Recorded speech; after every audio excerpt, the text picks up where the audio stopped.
What's going on, everyone? Joe and Mike back again from buildassetsonline.com, here to talk to you about dropshipping apparel.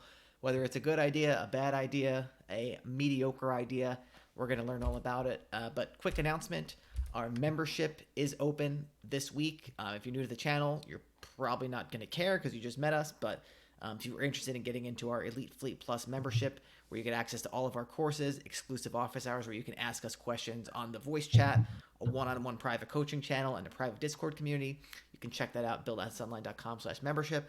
And of course, don't forget to check out our free course at buildassetsonline.com/playbook. So, dropshipping apparel. Tell us about this, Mike, because apparel can mean a wide range of things, but It's true. what are your thoughts on it? So when you say dropshipping apparel, I'm thinking of the generic Shopify store or Etsy store that wants to go and design their own t-shirts or do something of that nature, print on demand type stuff. We're not talking about dropshipping for Gucci or Dior. That's a whole separate video. We're talking about doing something that's most likely print on demand. So you're making a design, you're uploading it to some sort of thing, whether it's Printify or Custom CAD or I don't know. There's a million of them, but yeah. So there's a bunch of ways to go about it. Um, I I got a lot of things to say about it, but really the pros is that, like we said, it's print on demand, so it's very easy to handle once someone places an order. They're very easy to make. You just put it into the system, someone orders it, they print it, they ship it, boom, it's done. And yeah, in the pros here, it says could be great if you're a legit artist with a legit following already, or it's your passion. So yeah, we'll get into that. The legit following part, I think that's a very, very good point. But yes, some of the cons would be how much you're going to sell a shirt for. At most, probably $50, and so you're going to make 20 to $30 tops. So that's just not a lot of money to make a living for the majority of people, because not everyone starts out with a huge following. So where do they get the following? If you can only pay $20 maximum to acquire a new customer, then you're playing really a zero sum game. You're going to lose. What we do typically is high ticket drop shipping, where we go out, we find suppliers in our country that are selling really expensive items. So $1,000 all the way up to $30,000. We've sold items that are more. And we say, hey, we want to sell your stuff. So now we're tapping into a brand that already has a following, because they already have demand in the search engines. We have a lot of margin to drive traffic, and they're going to handle all the logistics for us. So in my opinion, this is a much better way than creating your own shirt and going that route. Well, Mike, But I do want to say something real quick because go ahead. you said something about logistics, and I do think that the logistics for print on demand for dropshipping apparel are slightly easier than the logistics of managing a bunch of suppliers the way we do it. However, I want to actually touch on one of the pros you said with about the legit following thing, because I don't know if you remember this, but back maybe in 2015 or so, maybe 2016, when we got maybe it was a little later than that, when we got started doing drop shipping, we were already successful doing the high ticket drop shipping thing, but something about selling shirts stood out to us, and so we tried to make this store where it was like half selling shirts and like half selling other stuff like high ticket products the way we usually do it. And we got a coach, Oh we yeah. got a mentor who was in the beer niche for selling shirts. And I want to like very, very, I do not want to understate the fact that he was doing well, but the amount of work and the amount of money and the amount of effort that he put into building his social media following to actually get a successful store doing that was absolutely astronomical. And I don't even remember the numbers he was putting out. I guess at the time we thought it was like pretty good, but yeah, he mainly found success after years and years and years of developing this huge social media following. It was no easy undertaking. So everyone thinks, like the concept, you're going to find that viral design and it's all going to be over. But you got to think of your long-term strategy here. If you are like not totally dedicated to like selling shirts to a specific audience over and over and over again, You do not get into this. If you're looking to make a quick buck, do not get into this. If you're looking to, you know, I guess you could say the shortest path to developing an income online, do not get into this because this is not the shortest path whatsoever. Yeah, if you're willing to make beer memes for 3 years in order to, sell a few shirts, then maybe that's the route you want to go down.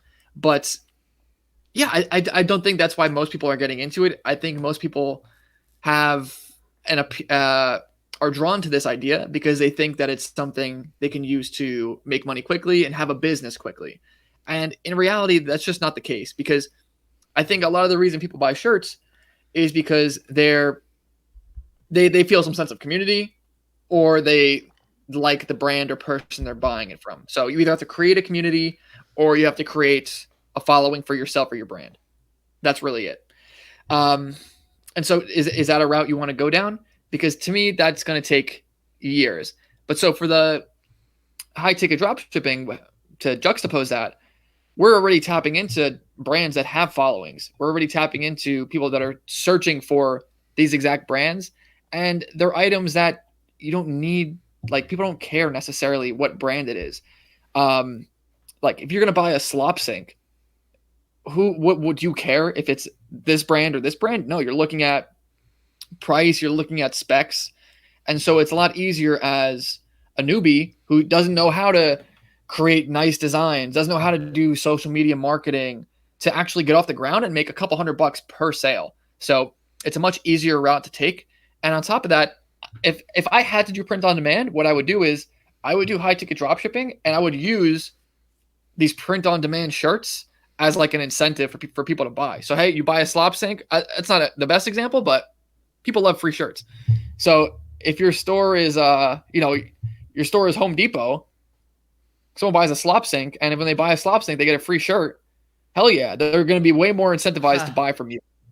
Yeah, the example we gave here is if you had a store that sold surfboards and you sold some shirt that was like hang 10 cowabunga dude, like, Yeah. that would be a good thing to do. You just kind of upsell it, or give it as a free gift, or something like that. That way when you sell the surfboard, you're making a couple $100 profit, or depending on the type of board or whatever. And then you're making a little bit extra, a little bit cherry on top, as they like to say. Yeah, if you want to make money with the shirts, I would say use high ticket drop shipping to tap into a particular audience. So there's plenty of expensive, passionate niches. So for example, music, sports, like hobbies, like surfing. That's a sport. You can brainstorm and think of a bunch of things. Anything that there's a community around it, Really, you can what? easily use that to. What's that? No, no. I was gonna say, really, what we're juxtaposing here, Mike, is building a brand, which is that seems to be the holy grail of what everyone wants to do, which I think is a huge mistake. Building a brand versus being a retailer. Yeah. And retailers have their, like, Macy's is a retailer. Macy's. You probably don't know a lot of the brands that Macy's sells, honestly. You know Macy's better. So it's not to say that as a high ticket dropshipping retailer that you're not going to build up your own brand, because we've certainly done that. We've made who knows how many stores at this point, upward, getting close to 10. They're all successful, and they all get searches. They all get organic Google searches for the store's name. And those are some of the most profitable keywords that you can buy and bid on. Yeah, if that's not building a brand, I don't know what is. And but people want to kind of think they could do it through social media, and that's the easier path. When in reality, it's not. So think about this for a second before we sign off. You mentioned music, Mike. Say you always see these independent music shops. Say you walk into Chad's music store down the street, and he's selling a damn it, he's selling like some random guitar that doesn't have like a name on it or whatever. And then he's selling like a Stratocaster. I don't know much about guitars, but I think that's a good guitar. He's selling like a Stratocaster guitar. You're gonna be like, oh shit! Like immediately seeing the Stratocaster guitar, even though you don't know Chad and you don't know anything about Chad, you're gonna be like, oh wow, like he's a legit retailer. He's selling legit brands, and that's exactly the way we build stores and how we kind of develop the store's reputation by selling brands that are already reputable. Yeah, and then someone gets a guitar from Chad. Then the friends say, "Hey, where'd you get that guitar?" You say, "Hey, I went to Chad. He has good customer service. He has awesome brands, awesome guitars." And boom, now people are going to you. Yeah. So Boom. Just like that. So just a quick reminder, guys, membership open this week. buildassetsonline.com/membership. It will close at the end of this week, but if you want to get alerted to when it opens again, buildassetsonline.com/playbook, where you get our free course.